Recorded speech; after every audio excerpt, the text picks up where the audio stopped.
Y desde este martes iniciaron los 15 días de plazo para la presentación de pruebas de cargo y de descargo en el proceso de juicio político que afronta la presidenta del Consejo Nacional Electoral, Diana Tamaín, en la Asamblea Nacional. La expectativa de la Comisión de Fiscalización es aprobar un informe hasta este 27 de enero y de ello dependerá si el caso se archiva o va al Pleno para el debate de una posible censura y destitución de la funcionaria.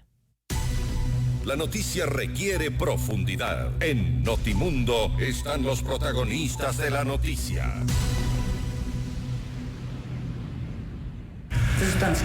Así es, vamos a hablar del proceso de juicio político en contra de la presidenta del Consejo Nacional Electoral, Diana Tamaín, que acaba de empezar en la práctica con la sustanciación del mismo. Está ahora mismo con nosotros la abogada Cristina Reyes, ella es asambleísta del Partido Social Cristiano. Asambleísta Reyes, bienvenida a Notimundo, buenas noches. Buenas noches, Freddy, María del Carmen, a toda la audiencia, muchas gracias por la oportunidad, un saludo para todos. Gracias por su tiempo, asambleísta. ¿Cuál es el punto de vista suyo y si ya lo han conversado, lo han consensuado el de su bloque legislativo respecto de este posible juicio político que dependerá del informe que produzca la Comisión de Fiscalización recomendando o no al Pleno este juicio?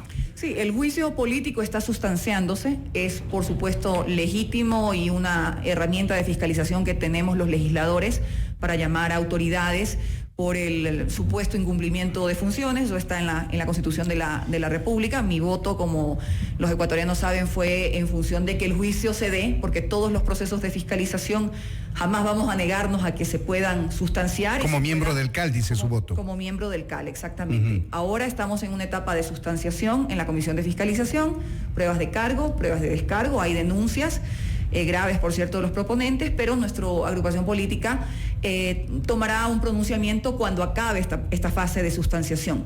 Debo decir que sí es lamentable que en el Consejo Nacional Electoral, que es una institución que ha causado tantas tensiones en el país, que incluso recordemos las últimas elecciones hasta se hablaba de fraude electoral, que hemos pasado por un camino de transición, de cambio, de reformas al Código de la Democracia, supuestamente para fortalecer esta entidad, esté con pugnas internas entre sus consejeros. Eso le da intranquilidad al país y ellos deben hacerse responsables de lo que dicen. Insisto, Freddy, nuestra posición será dada y conocida en el momento que acabe esta fase de sustanciación. Ahora, usted trajo a colación el tema de la división interna que tiene este organismo desde el mismo día de su conformación hasta la fecha, que ya son varios meses de la conformación actual del Consejo Nacional Electoral. ¿Esto podría perjudicar eventualmente el proceso electoral grande de elecciones generales, presidenciales y legislativas que se avecina? Sí, la mirada es institucionalizar al país, hacer que sus instituciones sean fuertes, sean técnicas, tengan credibilidad. Con más razón aquella que lleva adelante un proceso en el cual los ecuatorianos, cuando vamos a las urnas, vamos con esperanza de cambio. Es un acto de fe en el que depositamos un voto por la persona que fuera, con las ganas de que el país cambie, y ese voto debe ser sagrado y debe ser respetado. Y solamente miremos un poco el espejo de Bolivia y el conflicto social que se originó por los vicios de fraude que luego fueron ratificados por la Organización de Estados Americanos. Eso nos tiene que hacer pensar que el CNE debería ser la institución más sólida y con mayores garantías y con mayor transparencia. Pero bueno, la historia ha sido así. Pasamos de un multipartidismo antes de la Constitución del 2008, luego a que un solo partido como fue Alianza País se apropie de esta entidad y hiciera los destrozos que hicieron en la democracia, y ahora un proceso de transición al que creo que todos le apostamos a que haya un comportamiento diferente a estas pugnas que creo que no le hacen bien a la democracia. Hace poco, Freddy, María del Carmen, amigos, aprobamos el Código de la Democracia con herramientas para tener, por ejemplo, mayor transparencia en los aportes que se hacen a las campañas electorales, a propósito de Arroz Verde y toda esa trama mafiosa. Luego, para que haya una mayor inclusión y participación de la mujer. Herramientas importantes para el proceso democrático, y es una lástima lo que está ocurriendo. Pero bueno, veremos qué pasa en el transcurso de los días. ¿Usted cree que, como dice en su defensa la presidenta del Consejo Nacional Electoral, que hay una pugna por el movimiento, creo, de cooptar ese organismo electoral con miras a las próximas elecciones? Bueno, esa valoración la podemos hacer de la pugna que es evidente y pública entre los consejeros. en función de que Enrique Pita, que es el consejero, es el que más está empujando de alguna manera a que el juicio político avance. Pues esto es una decisión que debe tomar la Asamblea Nacional. Hay que aquí irse a lo medular, que son las pruebas, esas son valoraciones, que eso queda para el tema político, que está sustentándose en el proceso, y se habla del tema del Yasuní, de un tema de tráfico de influencias, que incluso ya pasó a la parte judicial. Bueno, todo eso es lo que no, nosotros... No, el señor Loyo, dice usted. Todo eso es lo que como agrupación política tendremos que, si en el proceso logra sustentarse, dar ya nuestra posición al país. ¿Pesará en algo el hecho de que el consejero Cabrera, que es cercano a la agrupación política que usted representa, forme parte de la mayoría que suma la presidenta del organismo? Bueno, es que esas son decisiones autónomas de una función del Estado, que es el Consejo Nacional Electoral.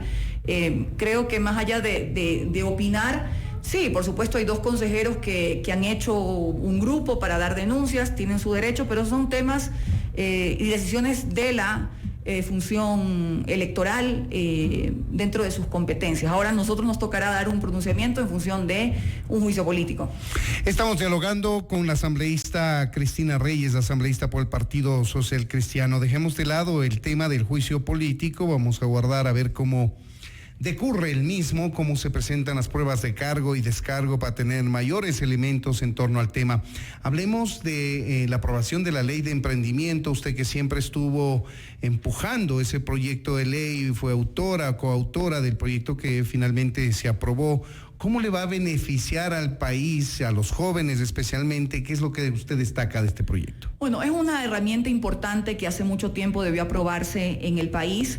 Tiene todo tanto un sistema como una visión de generar un ecosistema virtuoso en el Ecuador para que los emprendimientos, las ideas de negocio de los jóvenes o de cualquier persona no se estrellen o no fracasen al poco tiempo porque no hay capital semilla, porque no hay inclusión financiera, porque no hay autoridades, o mejor dicho, como he dicho, un ecosistema virtuoso que le dé viabilidad desde la capacitación jurídica, técnica, asistencia a los proyectos de negocios del país. Mire usted que en un último ranking, lastimosamente, de emprendimientos por necesidad, el Ecuador está entre los primeros lugares, pero son emprendimientos que fracasan al poco tiempo porque no hay estas condiciones. Todo esto no va a funcionar y es una herramienta importante si no va acompañada de una política económica por parte del gobierno. En este caso ya sabemos que, y la hemos criticado mucho, impuestos y más impuestos, los incentivos son pocos, y por otro lado también que haya una racionalización en el aparataje del Estado y que haya mayor incentivos a los proyectos de emprendimiento, y finalmente también eso debe ir acompañado de una reforma laboral que la estamos trabajando. Ahí habrá una propuesta por parte del gobierno, hay iniciativas que hemos presentado en la Asamblea Nacional, pero hay 5 millones de ecuatorianos que están sin empleo, en la calle, en la informalidad, pasándola muy mal, y en ellos hay que pensar, y hay un código de trabajo rígido. Ese código debemos reformarlo también. Asambleísta, ¿cuál considera usted que va a ser la respuesta del Ejecutivo? ¿Cuál va a ser la respuesta del Ejecutivo que tiene 30 días para allanarse o para vetar a esta normativa? Pues sí, fui muy crítica cuando el presidente habló de emprendimiento en función de los monitos emprendedores que venden cola. Evidentemente es mucho más allá que esa visión limitada, y que además, como hablaba de niños, estaba incluso haciendo alusión al trabajo infantil. Esto es un ecosistema virtuoso que tiene que ir acompañado por incentivos, por crédito semilla, que tiene que venir tanto desde la banca pública, sobre todo de la banca pública. Pero también de la banca privada. Pero también de la banca privada y de muchas organizaciones que entregan este capital semilla. Pero, ¿y de alguna forma esto se incluye también en ese proyecto de ley que ustedes están enviando? Se incluye. No podemos los legisladores generar gasto público o poner un presupuesto o ya detallar una cifra, pero evidentemente el presidente de la República debe confiar en los ecuatorianos, en el emprendimiento de los ecuatorianos. Esto es una herramienta positiva.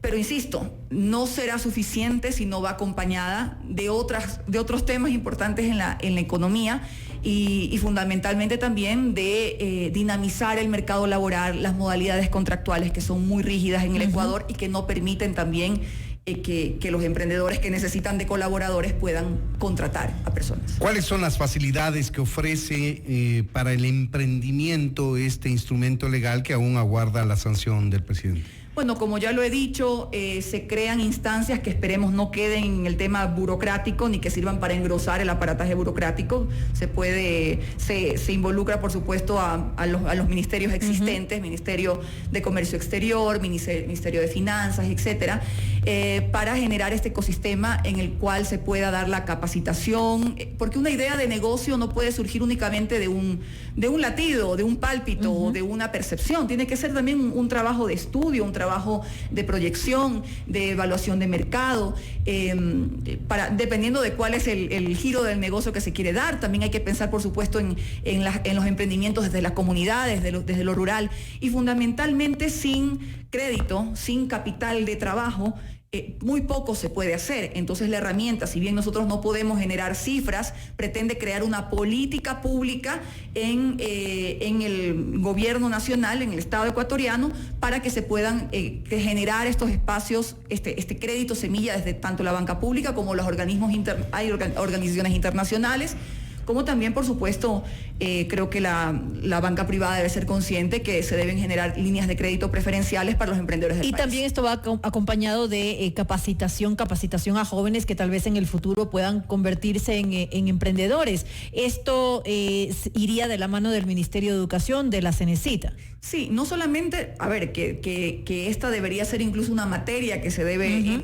Eso es lo que se está proponiendo. Y que creo que ya lo están haciendo en el pensum académico en la malla curricular. En la malla curricular, de que desde muy pequeño se despierte. El ecuatoriano tiene en su ADN el ser emprendedor. Todos los seres humanos nacemos con esa capacidad, esa creatividad ilimitada, el talento. El Ecuador tiene los recursos, el potencial de no solamente pensar que terminamos una etapa escolar o universitaria incluso, o profesional, y que vamos a ir a buscar un empleo, sino que tenemos la capacidad incluso de generarlo. Está, por supuesto, también vislumbrado en el proyecto el hecho de que los municipios se involucren a través de las incubadoras. En fin, es un proyecto bastante completo, que tuvo el aporte no solamente de los legisladores, sino de emprendedores ecuatorianos que conocen la realidad del día a día, de sudarla todos los días, de ganar, de fracasar, de volver a empezar. De lo complejo que resulta realizar un emprendimiento, lo complicado que es al inicio. Y lo complejo que puede ser cuando no tienes condiciones en tu propio país, cuando no tienes ese empuje, esas garantías. Muchos hablan de los emprendedores, pero realmente cuáles han sido las políticas públicas ya en lo práctico, los créditos que se han entregado, la capacitación, el acompañamiento, la sostenibilidad. Muy poco. Y yo creo que el crecimiento económico, el desarrollo social y económico del país va por esta línea, y por eso todo el apoyo y el consenso que se dio. Vamos a aguardar entonces a ver cuál es la sanción del presidente de la República y la respuesta de la Asamblea frente a la formación de esta nueva ley de emprendimiento. Quisiera concluir esta entrevista, asambleísta Reyes, consultándole su criterio respecto de la salida del país de sus colegas, ex colegas, no sé cómo llamarlo, Gabriela Rivadeneira, Soledad Buendía, Carlos Viteri Gualinga y el asambleísta alterno Luis Fernando Molina. Todos ellos viajaron junto a sus cónyuges, algunos junto a sus hijos el día de hoy. Bueno, luego de la sonada de octubre, de ese terrible momento que vivimos todos los ecuatorianos, sin duda alguna por la torpeza del gobierno de haber lanzado una medida en consulta, más allá de estar de acuerdo o no del contenido, era una medida que afectaba sobre todo a las personas más pobres del país. Y de todo lo que pasó, que está en un proceso de investigación, estos asambleístas quedaron en evidencia en sus culpas y creo que no solo generaron sospechas, sino de alguna manera el ir a buscar un refugio cuando nadie les estaba buscando, cuando no había un proceso contra ellos. Ellos mismos se incriminaron, ellos mismos se implicaron. México les ha dado el refugio, es una figura en el derecho internacional, el gobierno ecuatoriano debía dar un salvoconducto para que ellos puedan salir, y poco puedo expresarme de aquello. Si la justicia en algún momento los requiere, pues ellos tendrán que responder en la responsabilidad de los hechos tan dramáticos ocurridos en octubre del año pasado, que costaron vidas, millonarias pérdidas, y creo que pues, una herida que tardará un tiempo de resolverse y de sanar. Y que sin duda nos tiene que llevar a mirar hacia el futuro en función de que cuando se tome esta clase de medidas deben ser en consenso, y que por supuesto la violencia jamás debe ser la salida, ni se la puede tampoco catalogar de protesta social. Internamente en la Asamblea, ¿cómo quedó la situación de sus ex colegas, más allá de que se hayan principalizado los alternos?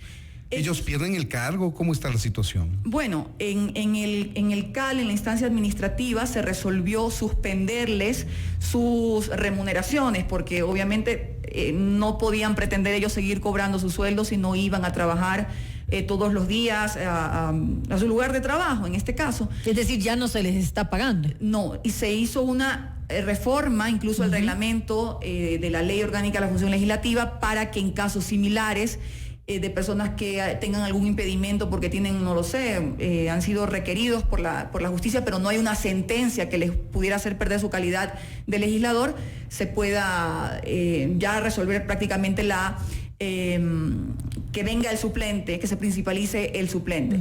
Bueno, si ellos ya no van a regresar, eso no lo sabemos, no tenemos una comunicación al respecto. Esto habrá que tratarlo en la instancia administrativa. Por el momento sus suplentes son los que están principalizados y los que están ejerciendo su función. Ahí tienen ustedes, amigos oyentes, son las expresiones de la abogada Cristina Reyes. Ella es asambleísta por el Partido Social Cristiano, pronunciándose respecto de temas de coyuntura relacionados con el ámbito legislativo en su condición precisamente de asambleísta. Queremos agradecerle a la abogada Reyes por habernos atendido. Muchísimas gracias.